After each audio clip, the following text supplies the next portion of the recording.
As Nigeria continues the fight against insecurity, the federal government says the Nigerian military has continued to record tremendous success in its fight against insurgency and terrorism in the country.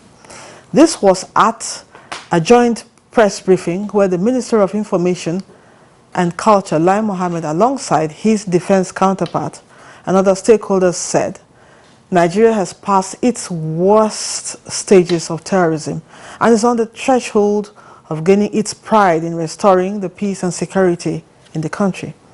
The tenacity of the armed forces, the relentless and brave commitment in safeguarding the lives and properties of Nigerians were highlighted in the briefing. Appeal, however, was made to citizens, urging them to support security agencies in giving vital information that would aid in conquering insurgency.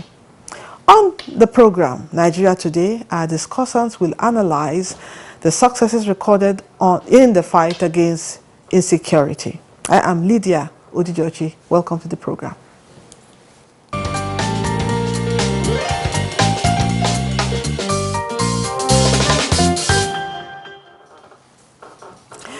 With me to discuss successes in the fight against insecurity is Jonathan Onoja Isaac, a security analyst and a public intellectual. Glad to have you join us again. Thank you, it's my pleasure always. All right.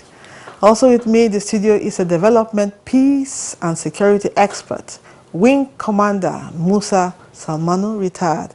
It's always a pleasure to have you on the program. Thank you very much. Thank you for having me, and good evening, viewers. Okay. Let me start with you, Salmanu. Let's talk about the state of the nation's security. How good are we?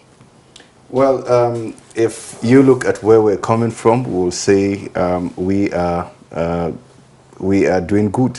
The figures are good. What we're hearing from the field is also encouraging.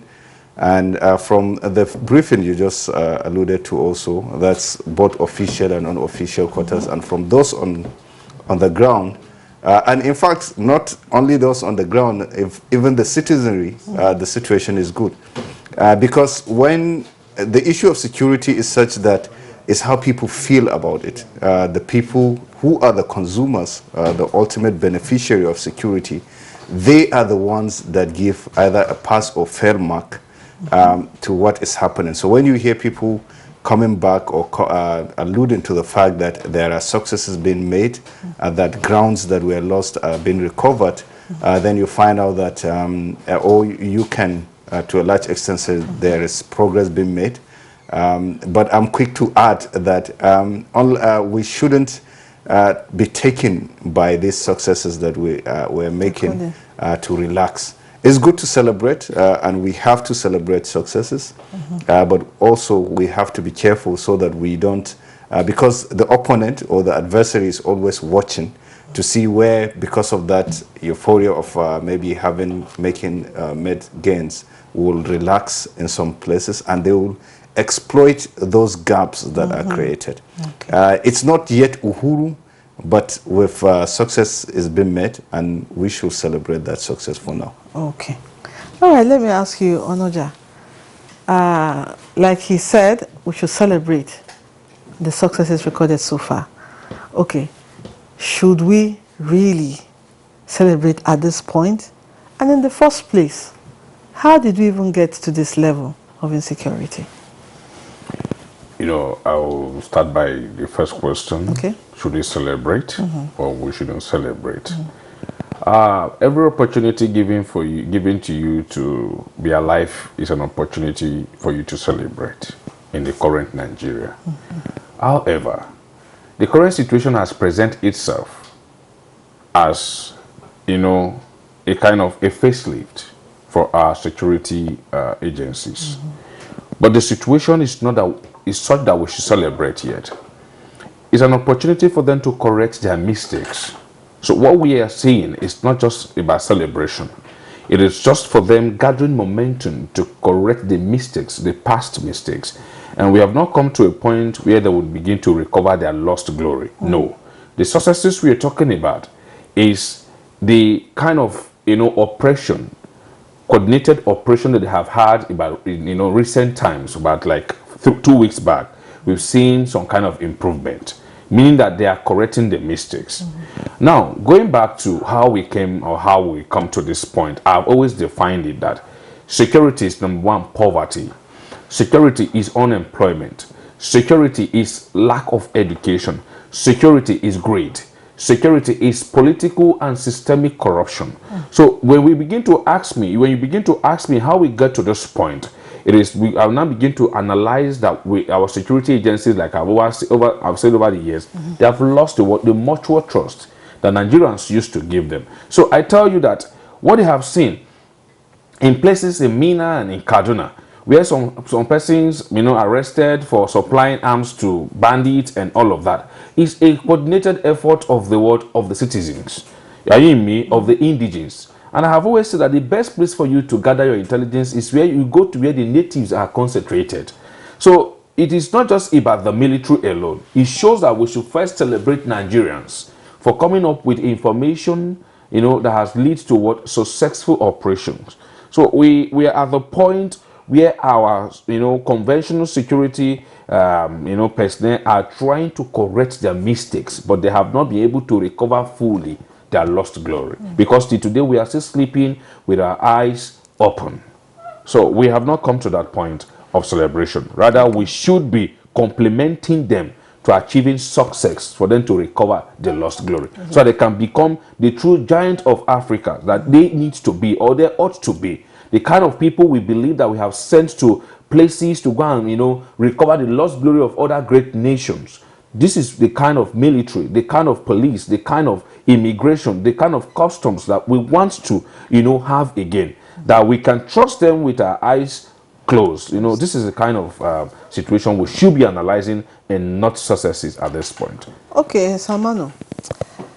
At a point, the president gave a directive that the security agencies should take the fight to the terrorist hideout. Would you say this is the situation now? Yes, I will say that, but I'll also be cautious in saying so that we have eventually taken that fight to the insurgents or to the terrorists, as they may be. Because we have seen some of this in the past. It's what I would want to say is that we have to sustain the effort and the tempo. We have to sustain, like my colleague, my friend here said, the tempo, the jointness, and the issue of collaboration between the citizenry and the security agencies. The issue of not only looking at security in a narrow perspective of physical security, but also looking at it widely. That we are not secured if people cannot feed, that we are not secured if people cannot go to school and so on. Let's look at it in terms of human security. Let's look at it in terms of the physical security. And let's come together to say, okay, for now that we need the kinetic means, we have to be relentless in the pursuit of that. I want to urge the security agencies that this is the time to step up the tempo. This is not the time to relax. Why in the beginning I said we should celebrate is because it's important also to improve the morale of the people that are out there. When someone does something good, you say, okay, well, you've done that, but I expect something better or bigger or so on. Acknowledge what that person has done and so on. So we're acknowledging that they have started what they ought to have been doing, but we are urging them to say that it's not yet uhuru, and they shouldn't relent on the efforts that they're doing. So yes, it's a response to Mr. President's instruction that take the fight. No fight is ever won being in the defensive. You don't wait for the enemy or for the adversary to attack. You go on the offensive. That's the only way you get people to bring them to the height to the negotiation table, because eventually, and maybe I don't know if you're going to cover that, eventually people will have to sit and discuss this.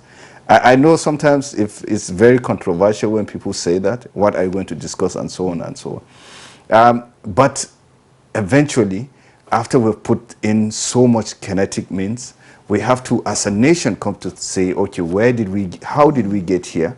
Why are we here? How can we get out of this? How do we ensure that this never happens again? Because that's the most important part of it. We have seen where countries relapse into violent conflict years after such celebrations have been made. We have to avoid that. Okay. Now, Onoja, would you say that in the fight against insecurity, at this point in time, we're getting it right, doing away with sentiments in fighting all the Boko Haram, bandits, kidnappers, IPOB? Well, I wouldn't want to say we're not getting it right, but at the same time, I want to say that, like my brother said, we need to step up the tempo of getting it right. We have not gotten it, so right that we can, say we are right at this point. Why am I saying this? Let me drive you around even the Federal Capital Territory, like I have told you and I told you the other time. Like, you see, this is the Federal Capital Territory.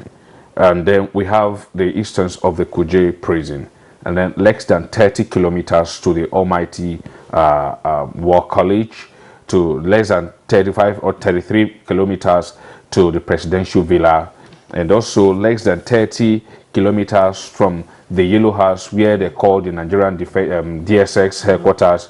You also have the NIA, less than 30 kilometers, and then also you have the Nigerian police headquarters, less than 30 kilometers. You have all of these people assembled, in the Federal Capital Territory, and you still have people break into, correctional facilities unchecked, unmatched. Are you in me? So it shows that there's something that we are not getting right at that point. And for us to begin to get it right, we cannot fight anything insecurity without the proper use of ICT and all of technologies, all of these technologies. So I would not want to say that we are getting it right now, but all I'm trying to say is that we are advancing. Okay. We are advancing in the better. war. Yes, we are advancing in the fight against insecurity, and hoping that we will get to that point where proper use of what technology or gadgets can be fully activated and implemented, so that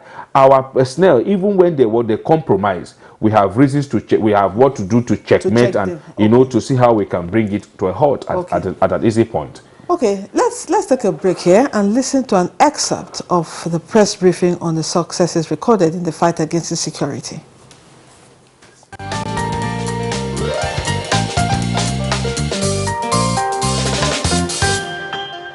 You must have heard about the number of terrorists neutralized by the military and number of hostages freed. These efforts will not stop. The counter-terrorism and counter-insurgency operation against Boko Haram and Islamic State of West African provinces in the northeast has undergone series of reorganization, restructuring, and resourcing. Due to a measure of security threats around the satellite towns of the Federal Capital Territory, there have also been military operations conducted periodically. Operation Safe Haven covers Plateau states as well as part of Kaduna and Bauchi states. In the South Zone, crude oil SEPT, illegal refining of petroleum products, vandalism of pipelines, sea piracy, kidnapping for ransom, militancy, and environmental degradation are amongst the potent threats in the South Zone of Nigeria. By and large, the security situation in Nigeria has been reasonably stable.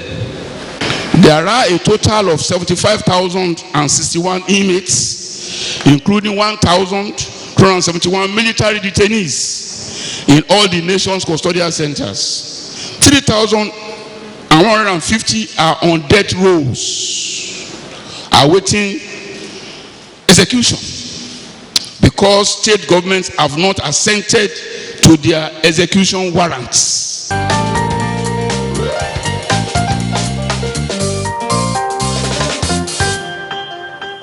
There you have it. That was an excerpt on the successes recorded in the fight against insecurity. The program is Nigeria Today, and I still have my guest with me, Wing Commander Musa Salmanu, retired, a development, peace and security expert, and a security analyst and a public intellectual, Jonathan Onoja Isaac. Now let's talk about the security issue concerning Kaduna Abuja roads. You know, that particular corridor is always a nightmare. Yeah. Now, how would you describe the situation now on that road? Okay, Kaduna Abuja Highway is a very familiar road for me. I'm from Kaduna, okay, and a very active that's why I asked you that grassroots person in Kaduna. So I apply that route almost every day, every other day also. But then the question, like somebody asks, how secure or how, I said, well, I just passed there maybe yesterday, and what I can confirm is that I saw patrols going on, both military and police, mobile patrols. I saw station checkpoints here and there along the route. And I can see vehicular movement, a lot of vehicular movement there. Mm-hmm. And in the past few weeks, we've not had much news about kidnaps along that route. So by my assessment and from what I've heard, what I've seen, what I've heard, is that there's improvement. Okay. However, does it mean that there is no risk or there is no fear? Because like we said earlier on, and we alluded to earlier in the program, security is about how people feel. They are the consumers, they are the end users, so it's about what they perceive. So is there confidence? Are people beginning to build confidence in plying that road? I'll say yes. There's a little bit of improvement, and if this is sustained, like we said earlier on also, is sustenance. We have to sustain the tempo. We have to ensure that the surveillance, both static, aerial, and by road, are sustained, and that there is, whenever there is an incident or report of such, first you try to detect and prevent those incidents. Mm-hmm. And if by perchance anything happens, let citizens be sure that there is going to be hot pursuit. Let the perpetrators know that they won't just, when they pick someone or a number of people, that they can just get away, because for me that is the critical part of it. When people do harm or when they cause harm to society and get away with it, that encourages a repeat of it. Mm-hmm. That encourages other people to get on. Mm-hmm. So if we sustain this tempo, if we ensure that if there is, and God forbid, anytime there's any breach, that people are followed and there's a rescue and those that are, the perpetrators are caught or eliminated, then I assure you that within a short time, confidence will be rebuilt and people can begin to apply this. Okay. Role. Now, Onoja, you had the Minister of Interior there, Rauf Aregbesola, say that a huge number of persons are awaiting execution for various criminal offenses. But reports have it that some state governors have not consented. Why would you say they have? Why would they not? What's the reason for not consenting? You see, insecurity have no definition of whether it's a particular state or a religion. When it is insecurity, it cuts across every region. Mm-hmm. So when there are people apprehended for a particular crime, and you know what should be the penalty as a law state, if it is strictly on execution, I think they should apply the law in that regards. Okay. Whether it is state government or federal government, all you need to do is what? Apply the law. Now, why must you wait for the state government to consent to an execution of a criminal who has breached, whether it is the state or the federal? We are in an emergency situation, and in an emergency situation, it does not require the normal process. If the state governor refuses to assent to it, then there are other alternatives to execute, if that is the way forward. Now, you look at it. When it happened around the Abuja-Kaduna road, let me drive you back. It was not just about the governor of Kaduna State. Are you in me? It was bordering on both the federal government and the state government. They must put what? They must put effort together to achieve these things. Up to date, like my brother said, whether they have regained, people have begun to fly that roads with confidence. To me, not until the remaining abductees of the last incident is rescued, or then from these kidnappers, that confidence have not still been restored. Until that is done, then we can begin to see, some kind of development in the place. Then we begin to see the Tucano jet or whatever, helicopter accompanying those using the trains from Kaduna to Abuja, from Abuja to Kaduna, helicopters, backing them up with full armed military personnel. Then we can begin to they can begin to regain that kind of confidence in those people. So it does not need. You don't need. You see, not to say I'm trying to support death as a way, but there must be a deterrent. So what is a deterrent factor in fighting this whole thing? Because from the last incident that happened in Kuje, somebody who is a kidnapper and then has been sentenced to prison for more than how many years, like the Kabir Sokoto of this world, of these people, of this world, and others, still in prison till today, doing what? So when they come back to the community, to the society, what would be the return of what? Shinarambo? So we should begin to apply certain senses that there are some people that cannot live with us. Like the Boy Scouts motto said, we must identify those that are threats amongst us. And when you identify them, it's not to keep them under one custody where you feed them in the morning, in the afternoon, in the evening. Taxpayers' money. With our money. And with those that they have even gone to kidnap again. So we must begin to look at it so that there will be deterrent to avoid others going into this business. Okay, so let me ask you this. Now, I actually mentioned the use of ICT and, of course, artificial intelligence in that intelligence gathering in fighting insecurity. At what level will you rate us now in that regard? So just slightly, let me also comment on the issue of execution. The truth is that for us within this jurisdiction, I'm not a lawyer, but I know that the capital punishment is still there. If governors who swore by the Constitution to uphold the Constitution are refusing to sign those warrants, then they should check the oath that they took of office. And are they trying to because these people have been tried, went through the judicial system and have been pronounced guilty. So please, I will urge on them to look into it and expedite, because if we have 3,000 on death row that are still in prison, I think that's such a huge number.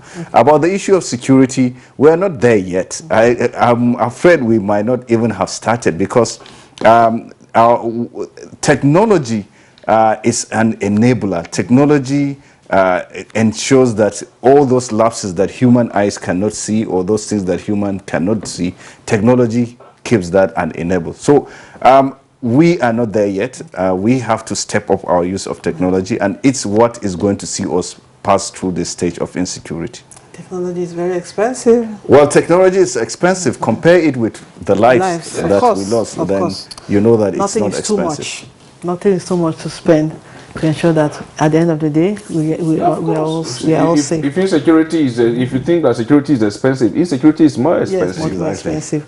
Well, this is where we call it a day. And as a matter of appreciation to our guests, your presence on the program has added some form of assurance that we are making headway on the fight against insecurity in the country. Thank you very much for coming. Thank you so much. Thank you. Wing Commander Musa Salmanu, retired Development, Peace and Security Expert. We appreciate you. Thank you so much. And to you, Jonathan Onoja Isaac, Security Analyst and a public intellectual. We appreciate you. Thank you so much. And thank you to our viewers. And to you, our viewer, you are a company to reckon with always as you remain a part of this program. Remember, tomorrow is another episode.